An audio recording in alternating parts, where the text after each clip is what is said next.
is Top Accolade Global News Updates. I am Soibifa Jackridge. A huge explosion at a Gaza hospital killed hundreds of Palestinians, wrecking a diplomatic mission by US President Joe Biden, who arrived in Israel on Wednesday but was snubbed by Arab leaders who called off an emergency summit. Palestinian officials blamed an Israeli airstrike for the huge blast and fireball which engulfed the Al Ali Arab hospital. Israel denied responsibility and said the blast was caused by a failed rocket launch by the Palestinian Islamic Jihad militant group, which denied blame. Biden's trip to the Middle East was supposed to calm the region, even as he demonstrated US support for its ally Israel, which has vowed to annihilate the Hamas movement, whose fighters killed 1,300 Israelis in a rampage on October 7th. But after the hospital blast, Jordan cancelled the crucial second half of Biden's itinerary, a planned summit in Amman with the leaders of Jordan, Egypt and the Palestinian Authority to shore up aid to Gaza and avert wider war. The scenes of destructions from the hospital were horrific, even by the standards of the past 12 days, which have confronted the world with relentless image. First of Israelis slaughtered in their homes, and then of Palestinian families buried under rubble from Israel's retaliatory strike. Rescue workers scoured blood-stained debris for survivors. A Gaza civil defense chief gave a death toll of 300, while Health Ministry sources put it at 500. Palestinian ministry spokesperson Ashraf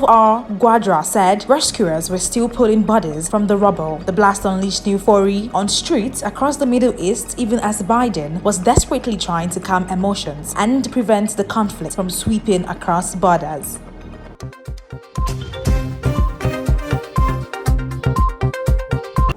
The US military thwarted an attack targeting its forces in Iraq early on Wednesday, intercepting 2 drones before they could strike, 2 US officials said. After the first such attack on US forces in Iraq in more than a year, officials who declined to say who was suspected of the attack. But Washington is on heightened alert for activities by Iran-backed groups amid soaring tensions in the region over the Israel-Hamas war. Last week, Iraq armed group aligned with Iran threatened to target US interests with missiles and drones if Washington intervened to support Israel's conflict with Hamas in Gaza. The one-way attack drones were intercepted as they attempted to strike Iraq's al-Assad air base, which hosts American troops, the officials said. The attack came hours after a strike in Gaza on a Gaza hospital killed hundreds of Palestinians, raising the stake for US President Joe Biden as he flies to Israel on Wednesday to signal support for its war against Hamas. Israel blamed the blast at Al Ali Arab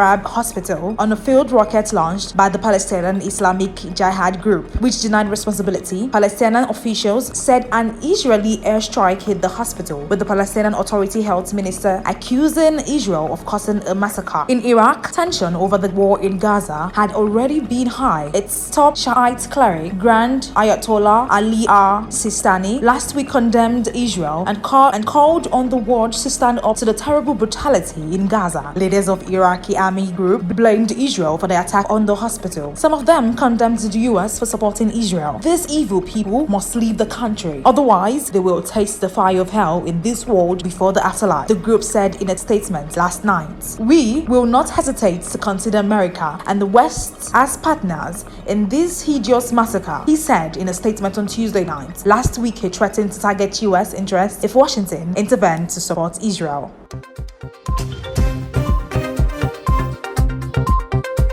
Canadian Prime Minister Justin Trudeau on Tuesday cited a marked rise in anti-Semitism in Canada following Palestinian Islamic group Hamas attack on Israel and Israel's subsequent deadly airstrike on Gaza. Since this conflict broke out, there has been a very scary rise of anti-Semitism here at home, Trudeau said at a conference on fighting anti-Semitism. Even prior to the ongoing conflict, he said, there had been a steady rise in anti-Semitism. Trudeau listed reports of a possible hate crime at a Jewish high school in Toronto last week. Fears among some of the visiting synagogues due to a possibility of being attacked and heated online rhetoric as example of the rising anti-Semitism in Canada. Police in Toronto, Canada's largest city, said they arrested 3 men on Thursday after they made threats at the Community Hebrew Academy. Police have increased patrols in Jewish cultural centers and synagogues, as well as Muslim mosques and other places of worship. Hamas does not represent the Palestinian people, nor their legitimate aspirations. They do not speak for Muslims or Arab communities, and they do not represent the better futures that Palestinians or their children deserve, Trotter said. Israel has bombarded Gaza, where health authorities said at least 3,000 people have been killed. A hospital attack on Tuesday killed 500 Palestinians, with Israeli and Palestinian officials blaming each other.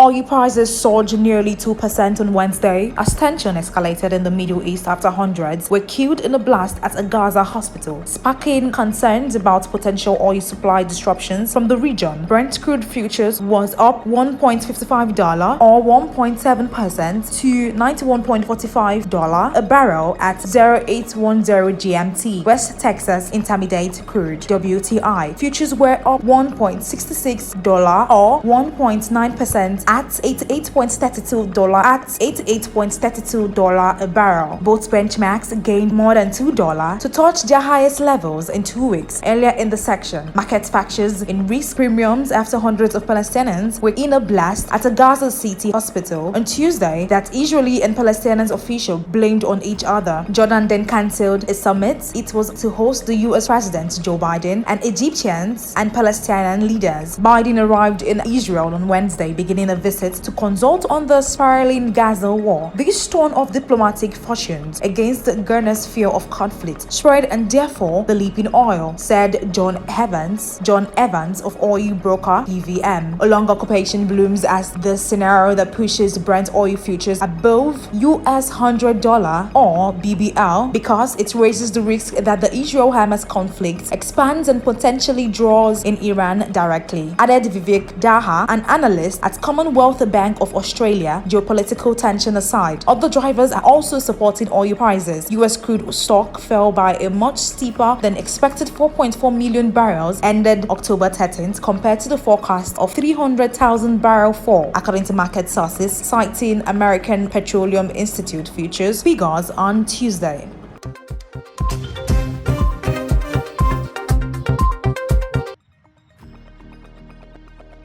Australia will ask its competition watchdog to monitor domestic passengers' flights in a bid to boost competition in a sector dominated by national carrier Qantas, which is under scrutiny for alleged anti-competitive behaviour. The Australian Competition and Consumer Commission,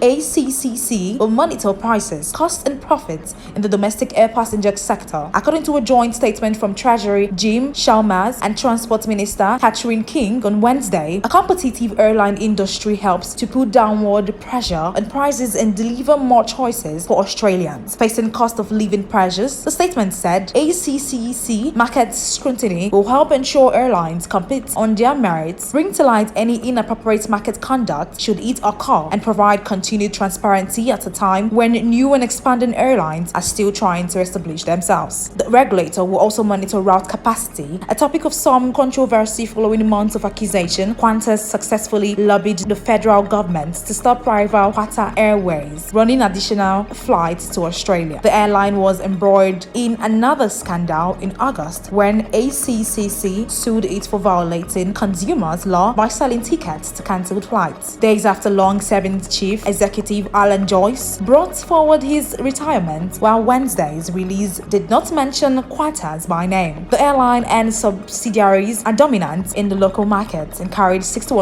all domestic passengers in April. According to ACCC data, the ACCC mandate will apply the 3 years and commence before year end.